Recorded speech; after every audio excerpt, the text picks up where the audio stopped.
how does a young person like you end up as an actress on The Walking Dead? That's unbelievable. I don't know. I'm still trying to figure it out myself, to be honest. I mean, do they have casting calls with, hey, we're going to Alexandria, we need some new people? Come on down. My agent got me the audition, and so it was a casting process in about a week.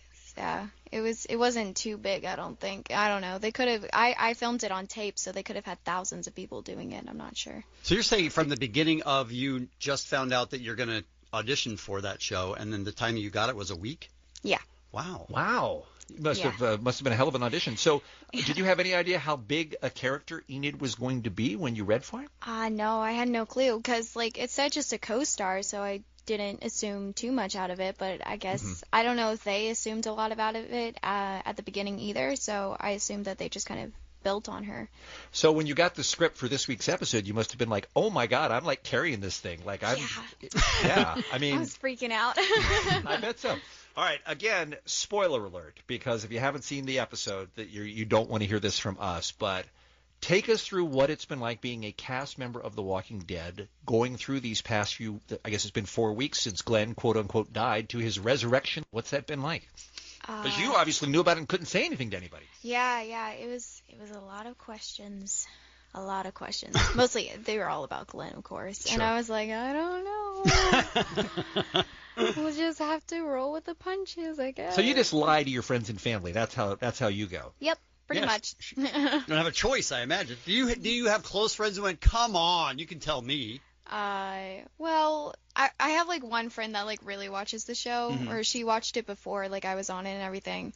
And I can't tell if she really wants to know or if she doesn't want to know what happens. Because she asked me and then she's like, wait, yeah, no, don't I tell don't want me. to know. Yeah. So what do you think is going on with Enid? Everybody kind of reacts to the event that caused the zombies differently. Enid seems to have really screwed her up in the head to the point where she just wants to give up. In her mind, the world is not worth fighting for, right? Yeah, it's kind of just after her parents died, it kind of became herself and just being on her own and fighting the world pretty much. And so after her parents died, she didn't really open up to anyone else because it was a main defense mechanism to kind of be closed off and not let anyone in because she didn't want to lose them like she did with her parents.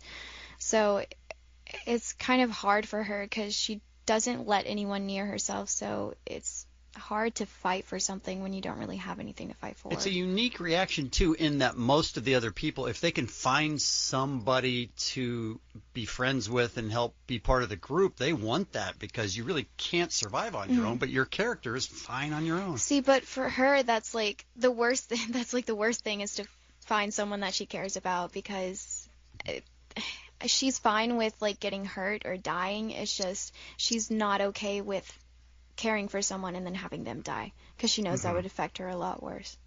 Okay, but having said that, nobody gets to be a dick to Glenn, right? I've heard a lot about that from the fans too. You put a gun to Glenn's head. Yeah. Uncool, Katelyn, uncool.